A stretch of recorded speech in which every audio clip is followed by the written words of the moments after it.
Wu Lun, or the Adjustment of Controversies. 1. Nan quotes was seated, leaning forward on his stool.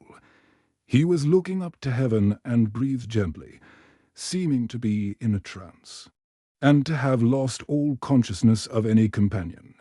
His disciple, Zhuangzi, who was in attendance and standing before him, said, "What is this? Can the body be made to become thus like a withered tree, and the mind to become like slaked lime?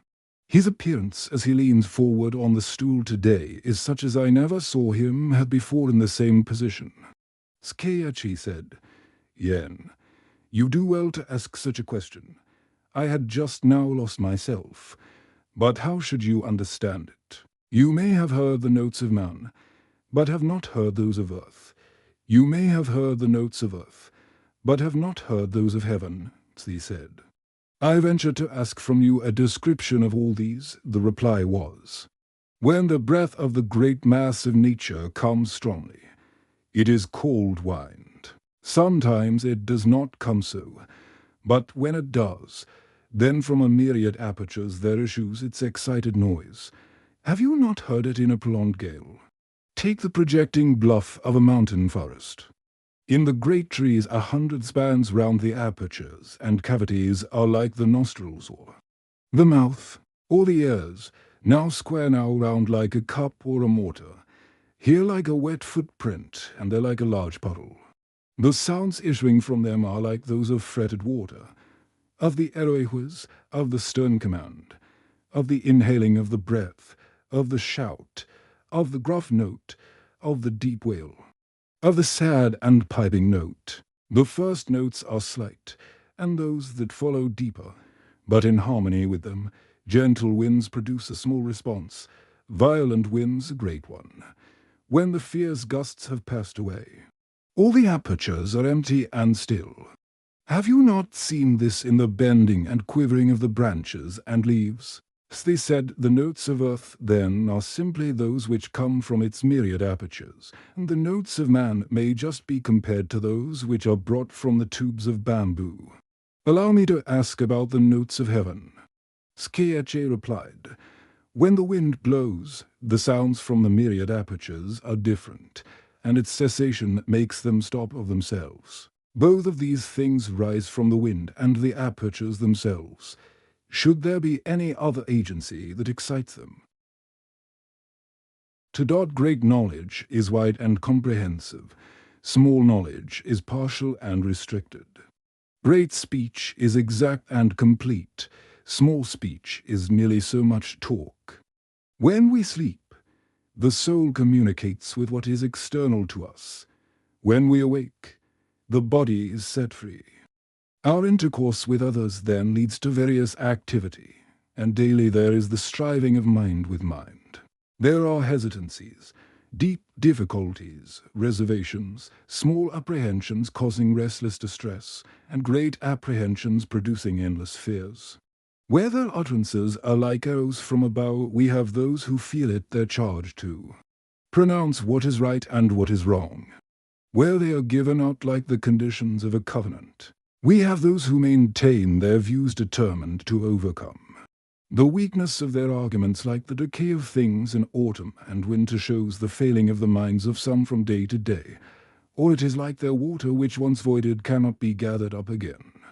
Then their ideas seem as if fast bound with cords, showing that the mind is become like and old, and dry-mote, and that it is nigh to death, and cannot be restored to vigor and brightness, joy and anger, sadness and pleasure, anticipation and regret, fickleness and fixedness, vehemence and indolence, eagerness and tardiness, all these moods, like music from an empty tube, or mushrooms from the warm moisture.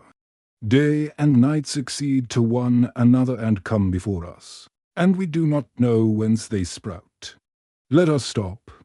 Let us stop. Can we expect to find out suddenly how they are produced? If there were not the views of another, I should not have mine. If there were not I with my views, his would be uncalled for. This is nearly a true statement of the case, but we do not know what it is that makes it be so. It might seem as if there would be a true governor concerned in it, but we do not find any trace of his presence and acting. That such an one could act, so I believe, but we do not see his form. He has affections, but he has no form. Given the body, with its 100 parts, its 9 openings, and its 6 viscera, all complete in their places, which do I love the most? Do you love them all equally, or do you love some more than others? Is it not the case that they all perform the part of your servants and waiting women, all of them being such? Are they not incompetent to rule one another? Or do they take it in turns to be now ruler and now servants? There must be a true ruler among them, whether by searching you can find out his character or not. There is neither advantage nor hurt, so far as the truth of his operation is concerned. When once we have received the bodily form complete, its parts do not fail to perform their functions till the end comes. In conflict with things or in harmony with them, they pursue their course to the end, with the speed of a galloping horse which cannot be stopped. Is it not sad to be constantly toiling all one's lifetime, without seeing the fruit of one's labor, and to be weary and worn out with his labor, without knowing where he is going to? Is it not a deplorable case? Men may say, but it is not death. Yet of what advantage is this?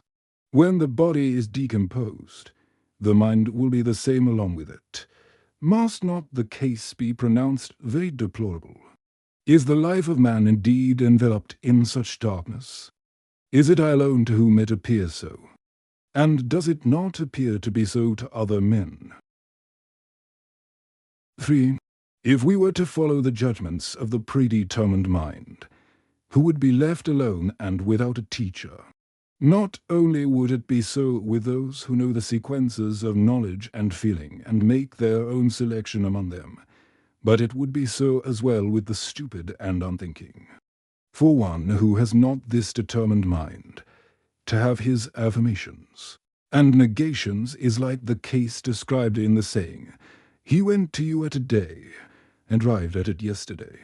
It would be making what was not a fact to be a fact. But even the spirit likewise could not have known how to do this, and how should one likely be able to do it? But speech is not like the blowing of the wind. The speaker has a meaning in his words. If, however, what he says be indeterminate as from a mind not made up, does he then really speak or not? He thinks that his words are different from the chirpings of fledglings. But is there any distinction between them or not?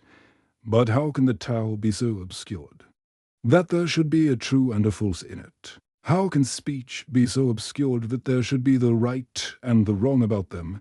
Where shall the Tao go to that it will not be found? Where shall speech be found that it will be inappropriate? Tao becomes obscured through the small comprehension of the mind, and speech comes to be obscure through the vaingloriousness of the speaker. So it is that we have the contentions between the literati and the mohists, the one side affirming what the other denies, and vice versa. If we would decide on their several affirmations and denials, no plan is like bringing the proper light of the mind to bear on them. All subjects may be looked at from 2 points of view, from that and from this. If I look at a thing from another's point of view, I do not see it, only as I know it myself. Do I know it? This view is the same as that, and that view is the same as this. But that view involves both a right and a wrong, and this view involves also a right and a wrong. Are there indeed? Or are there not the 2 views, that and this? They have not found their point of correspondency, which is called the pivot of the Tao. As soon as one finds this pivot, he stands in the center of the ring of thought, where he can respond without end to the changing views, without end to those affirming, and without end to those denying. Therefore, I said, there is nothing like the proper light of the mind. 4. by means of a finger of my own to illustrate that the finger of another is not a finger is not so good a plan as to illustrate that it is not so by means of what is acknowledged to be not a finger, and by means of what I call a horse to illustrate that what another calls a horse is not so good a plan as to illustrate that it is not a horse by means of what is acknowledged to be not a horse. All things in heaven and earth may be dealt with as a finger. Each of their myriads may be dealt with as a horse. It was separation that led to completion. From completion ensued dissolution, but all things, without regard to their completion and dissolution, may again be comprehended in their unity. It is only the far-reaching in thought who know how to comprehend them in this unity. This being so, let us give up our devotion to our own views and occupy ourselves with the ordinary views. These ordinary views are grounded on the use of things. The study of that use leads to the comprehensive judgment, and that judgment secures the success of the inquiry. That success gained, we are near to the object of our search. And there we stop. When we stop, and yet we do not know how it is so. We have what is called the Tao. When we twirl our spirits and intelligence, obstinately determined to establish our own view, and do not know the agreement which underlies it and the views of others. We have what is called in the morning three. What is meant by that in the morning three? A keeper of monkeys, in giving them out their acorns, once said, "In the morning I will give you 3 measures, and in the evening 4. This made them all angry, and he said, "Very well. In the morning I will give you 4, and in the evening 3. His 2 proposals were substantially the same, but the result of the one was to make the creatures angry, and of the other to make them pleased, an illustration of the point I am insisting on. Therefore the sagely man brings together a dispute in its affirmations and denials, and rests in the equal fashioning of heaven. Both sides of the question are admissible." 5. Among the men of old their knowledge reached the extreme point. What was that extreme point? Some held that at first there was not anything. This is the extreme point, the utmost point to which nothing can be added. A second class held that there was something, but without any responsive recognition of it on the part of men. A third class held that there was such recognition, but there had not begun to be any expression of different opinions about it. It was through the definite expression of different opinions about it that there ensued injury to the doctrine of the Tao. It was this injury to the doctrine of the Tao which led to the formation of partial preferences. Was it indeed after such preferences were formed that the injury came? Or did the injury precede the rise of such preferences? If the injury rose after their formation, Keo's method of playing on the lute was natural. If the injury rose before their formation, there would have been no such playing on the lute as Cao's. Keo once playing on the lute, Shiquan's indicating time with his staff, and Huizi's giving his views, while leaning against a giant tree, were all extraordinary. The knowledge of the 3 men in their 7 arts was nearly perfect, and therefore they practiced them to the end of their lives. They loved them because they were different from those of others. They loved them and wished to make them known to others, but as they could not be made clear, though they tried to make them so, they ended with the obscure discussions about the hard and the white, and their sons, moreover, with all the threads of their fathers' compositions, yet to the end of their lives accomplished nothing. If they, proceeding in this way, could be said to have succeeded, then am I all so successful. If they cannot be pronounced successful, neither I nor any other can succeed. Therefore the scintillations of light from the midst of confusion and perplexity are indeed valued by the sagely man, but not to use one's own views and to take his position on the ordinary views is what is called using the proper light. 6. But here now are some other sayings. I do not know whether they are of the same character as those which I have already given, or of a different character. Whether they be of the same character or not, when looked at along with them, they have a character of their own, which cannot be distinguished from the others. But though this be the case, let me try to explain myself. There was a beginning. There was a beginning before that beginning. There was a beginning previous to that beginning before there was the beginning. There was existence. There had been no existence. There was no existence before the beginning of that no existence.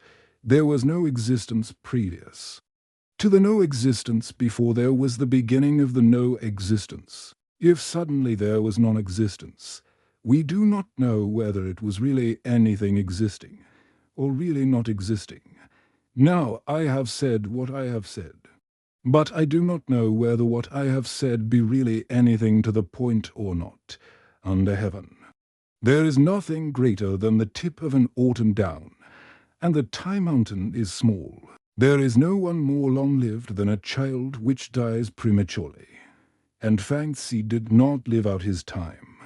Heaven, earth, and I will produce together, and all things and I are one. Since they are one, can there be speech about them? But since they are spoken of as one, must there not be room for speech? One and speech are two, two and one are three. Going on from this in our enumeration, the most skilful reckoner cannot reach the end of the necessary numbers, and how much less can ordinary people do so. Therefore from non-existence we proceed to existence till we arrive at 3. Proceeding from existence, to how many should we reach? Let us abjure such procedure, and simply rest here. 7. The Tao at first met with no responsive recognition. Speech at first had no constant forms of expression. Because of this there came the demarcations of different views. Let me describe those demarcations. They are the left and the right. The relations and their obligations, classifications and their distinctions. Emulations and contentions. These are what are called the 8 qualities. Outside the limits of the world of men, the sage occupies his thoughts, but does not discuss about anything. Inside those limits he occupies his thoughts, but does not pass any judgments. In the Kun Ki, which embraces the history of the former kings, the sage indicates his judgments, but does not argue in vindication of them. Thus it is that he separates his characters from one another without appearing to do so, and argues without the form of argument. How does he do so? The sage cherishes his views in his own breast, while men generally state theirs argumentatively, to show them to others. Hence we have the saying, disputation is a proof of not seeing clearly. The great Tao does not admit of being praised. The great argument does not require words. Great benevolence is not officiously benevolent. Great disinterestedness does not vaunt its humility. Great courage is not seen in stubborn bravery. The Tao that is displayed is not the Tao. Words that are argumentative do not reach the point. Benevolence that is constantly exercised does not accomplish its object. Disinterestedness that vaunts its purity is not genuine. Courage that is most stubborn is ineffectual. These 5 seem to be round and complete. But they tend to become square and immovable. Therefore the knowledge that stops at what it does. Not know is the greatest, who knows the argument that needs no words, and the way that is not to be trodden. He who is able to know this has what is called the heavenly treasure house. He may pour into it without its being filled. He may pour from it without its being exhausted. And all the while he does not know whence the supply comes. This is what is called the store of light. Therefore of old Yao asked Shan, saying, I wish to smite the rulers of Sung, Kuei, and Chueo. Even when standing in my court, I cannot get them out of my mind. How is it so? Shan replied, those 3 rulers live in their little states as if they were among the mugwort and other brushwood. How is it that you cannot get them out of your mind? Formerly, 10 sons came out together, and all things were illuminated by them, how much should your virtue exceed all suns? 8. Mi que asked Zhuangzi, saying, Do you know, sir, what all creatures agree in approving and affirming? How should I know it? Was the reply, Do you know what it is that you do not know? Asked the other again, and he got the same reply. He asked a third time, Then are all creatures thus without knowledge? And Zhuangzi answered as before, adding, however, Notwithstanding, I will try and explain my meaning. How do you know that when I say I know it, I really am showing that I do not know it, and that? When I say I do not know it, I really am showing that I do know it. And let me ask you some questions. If a man sleep in a damp place, he will have a pain in his loins, and half his body will be as if it were dead. But will it be so with an eel? If he be living in a tree, he will be frightened and all in a tremble. But will it be so with a monkey? And does any one of the three know his right place? Men eat animals that have been fed on grain and grass. Deer feed on the thick sad grass. Centipedes enjoy small snakes, owls and crows delight in mice. But does any one of the four know the right taste? The dog-headed monkey finds its mate in the female gibbon. The elk and the axis deer cohabit. And the eel enjoys itself with other fishes. Mao Xiong and Elke were accounted by men to be most beautiful. But when fishes saw them, they dived deep in the water from them. When birds, they flew from them aloft, and when deer saw them, they separated and fled away.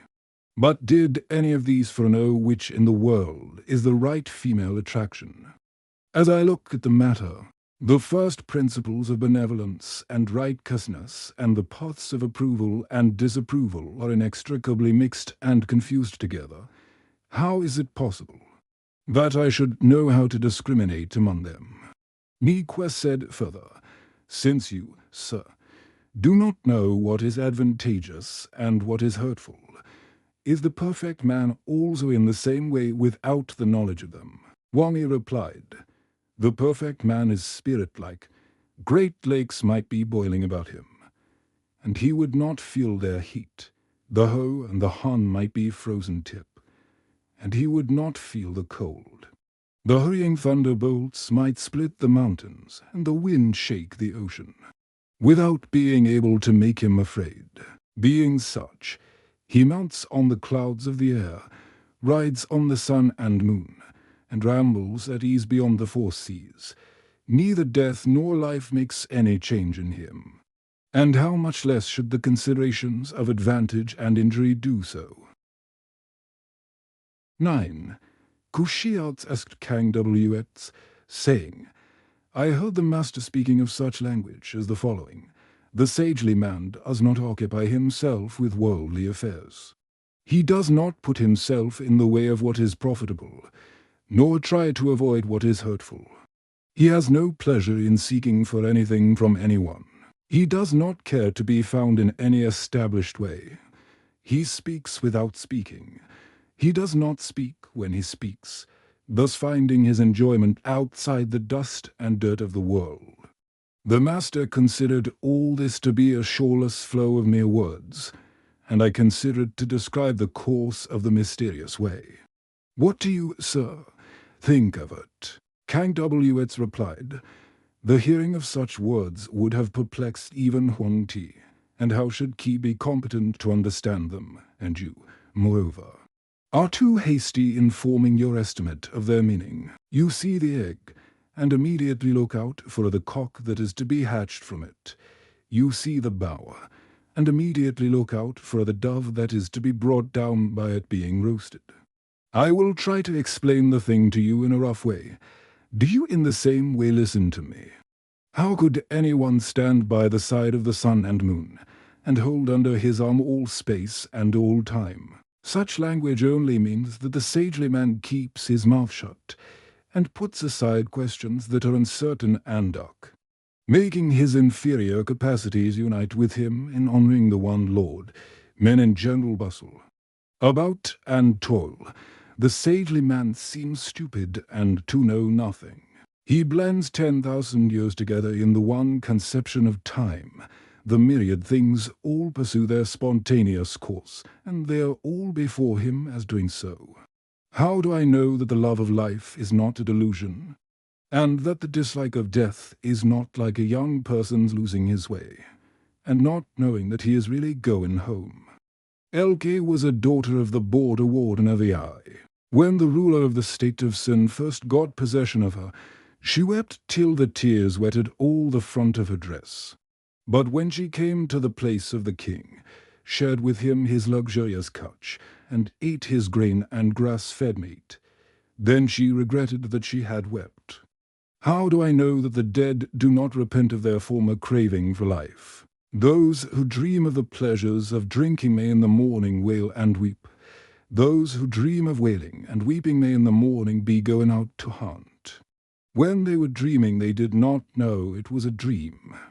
In their dream they may even have tried to interpret it. But when they awoke they knew that it was a dream. And there is the great awaking, after which we shall know that this life was a great dream. All the while, the stupid think they are awake, and with nice discrimination insist on their knowledge, now playing the part of rulers, and now of grooms. Bigoted was that key. He and you are both dreaming. I who say that you are dreaming am dreaming myself. These words seem very strange. But if after 10,000 ages we once meet with a great sage who knows how to explain them, it will be as if we met him unexpectedly some morning or evening. 10. Since you made me enter into this discussion with you, if you have got the better of me and not I of you, are you indeed right, and I indeed wrong? If I have got the better of you and not you of me, am I indeed right and you indeed wrong? Is the one of us right and the other wrong? Are we both right or both wrong? Since we cannot come to a mutual and common understanding, men will certainly continue in darkness on the subject. Whom shall I employ to adjudicate in the matter? If I employ one who agrees with you, how can he, agreeing with you, do so correctly? And the same may be said if I employ one who agrees with me. It will be the same if I employ one who differs from us both or one who agrees with us both. In this way I and you and those others would all not be able to come to a mutual understanding, and shall we then wait for that great sage? We need not do so. To wait on others to learn how conflicting opinions are changed is simply like not so waiting at all. The harmonizing of them is to be found in the invisible operation of heaven, and by following this on into the unlimited past. It is by this method that we can complete our years without our minds being disturbed. What is meant by harmonizing conflicting opinions in the invisible operation of heaven? There is the affirmation and the denial of it, and there is the assertion of an opinion and the rejection of it. If the affirmation be according to the reality of the fact, it is certainly different from the denial of it. There can be no dispute about that. If the assertion of an opinion be correct, it is certainly different from its rejection. Neither can there be any dispute about that. Let us forget the lapse of time. Let us forget the conflict of opinions.